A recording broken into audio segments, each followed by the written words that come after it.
غیب اور غائب. ان اللہ تعالی غیب ولیس بغائب لأن اللہ تعالی شاہد علی کل شیء فالشاہد لا يكون غائب. وکم من فرق بین الغیب والغائب.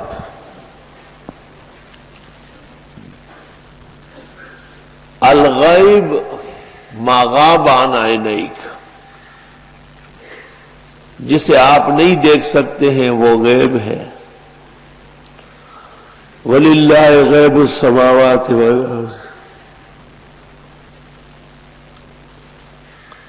جو مخلوق کی نگاہ سے اوجل ہے اللہ کے علم میں وہ بھی موجود ہے. الغیب ما غاب عن الحاسہ، جو حاسہ بصر میں نہ آئے. وما یغیب عن علم الانسان بمعنى الغائب، وغائب باعتبارہ بالناس لا باللہ تعالی. غائب یا غیب خلقت کے اعتبار سے ہے، اللہ سے کوئی چیز غائب نہیں ہے. فإنه لا يغيب عنه شيء.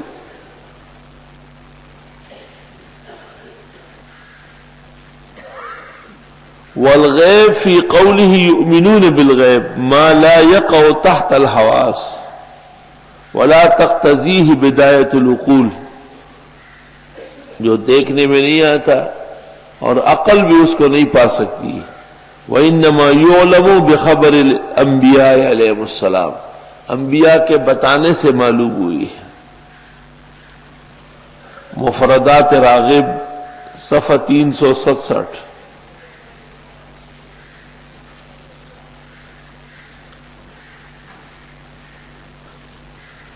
الغیب فی الذات الایمان.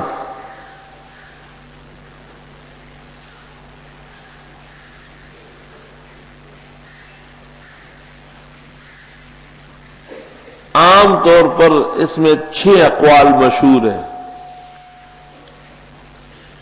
پہلا قول یہ ہے کہ انہ الوحی، قالہ ابن عباس.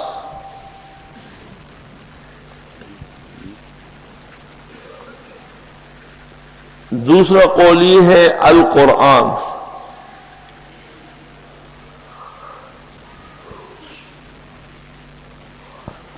قالہ ابو رزین العقیلی وزیر بن حبیش.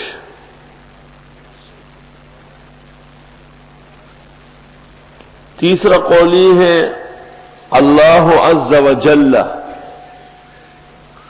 قالہ عطاء وسعید بن جبیر.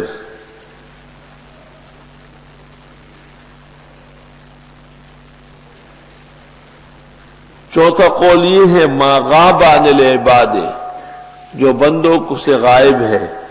من امر الجنت والنار ونحو ذلك مما ذکر فی القرآن. رواہ السدی عن اشیاخہ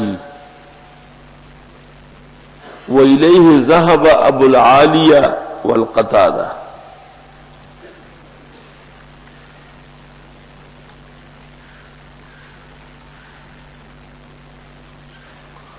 پانچواں قول انہ قدر اللہ عز وجل، قضاء و قدر مراد ہے. قالہ الزہری.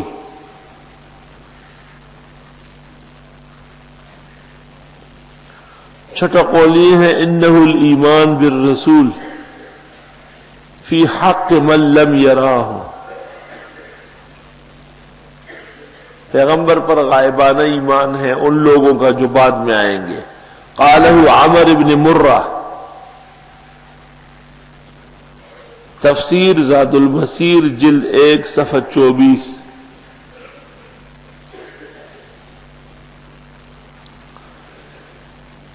تفسیر البحر المحیط میں ابو حیان اندلسی نے 12 اقوال نقل کی ہے.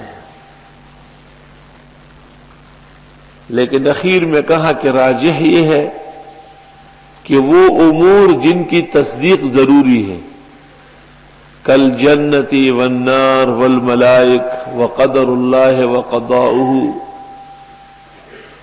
ولا یراء الناس، ماننا ضروری ہے، دیکھنا ضروری نہیں ہے، وہ مغیبات ہے اور اس پر اطلاق غیب کا ہو رہا ہے۔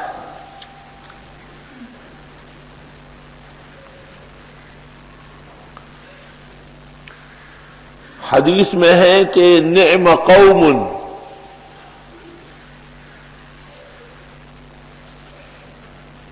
یکونون بعدنا لم یرونا ویؤمنون بنا، کیا بہتر لوگ آنے والے ہیں جنہوں نے ہمیں دیکھا نہ ہو اور ایمان پورا رکھیں گے، ایمان بالغیب۔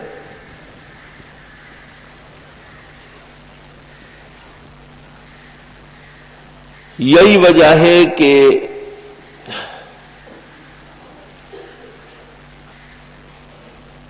یاس کی توبہ قبول نہیں ہوتی، باس کی توبہ قبول ہوتی۔ دو گھڑیاں زندگی میں آتی ہے، ایک تکلیف کی گھڑی، پریشانی کی، اس میں توبہ قبول ہوتی ہے، اور دوسری مایوسی کی گھڑی جب آخرت مظہر ہو جائے اور سب کچھ دکھائی دے۔ حتی اذا ادرکہ الغرق قال آمنت، فرعون جب ڈوبنے لگا اور آخرت کے نظارے نظر آ گئے تو وہ بھی ایمان لایا، لیکن اللہ رب العالمین نے فرمایا الآن، یہ کوئی ایمان لانے کا ٹائم ہے، وقد عصیت قبل، آپ تو مانتے ہی نہیں تھے، وکنت من المفسدین، سورۃ یونس۔ یا رب اشکرک،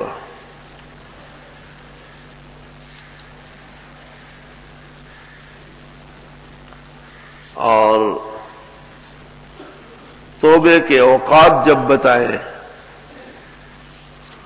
تو متعین کر کے کہ توبہ کس وقت آپ لائیں گے۔ انما التوبۃ علی اللہ للذین یعملون السوء بجہالۃ ثم یتوبون من قریب فاولئک یتوب اللہ علیہم وکان اللہ علیما حکیما، سورۃ النساء آیت نمبر 17۔ بے شک توبہ اللہ کے ہاں ان لوگوں کی ہے جو گناہ ناسمجھی میں کر لیتے ہیں پھر فوراً توبہ کرتے ہیں، پس ان لوگوں کی توبہ اللہ قبول فرمائے گا، وہ علم و حکمت والے ہیں۔ وَلَيْسَتِ التَّوْبَةُ لِلَّذِينَ يَعْمَلُونَ السَّيِّئَاتِ، یہ توبہ ان لوگوں کی ناقابل قبول ہے جو گناہ کرتے ہیں، حَتَّى إِذَا حَضَرَ أَحَدَهُمُ الْمَوْتُ، یہاں تک کہ جب ان میں سے کسی کو موت آنے لگی، قَالَ إِنِّي تُبْتُ الْآنَ، تو کہتے ہیں بس اب میں توبہ کرتا ہوں۔ یہ کوئی توبہ ہے؟ اب تو آپ کی موت، اب تو غائب حاضر ہو گیا، ایمان بالغیب ضروری تھا۔ وَلَلَّذِينَ يَمُوتُونَ وَهُمْ كُفَّارٌ، اور نہ ان لوگوں کی توبہ قبول ہوگی جو مرتے دم تک کفر کرتے رہے۔ اولئک اعتدنا لهم عذابا الیما، ایسوں کے لیے تیار کیا ہم نے عذاب دردناک، آیت نمبر 17 اور 18۔ تو غیب کی گھڑی یہ حقیقت میں آخرت کی ابتدا ہے۔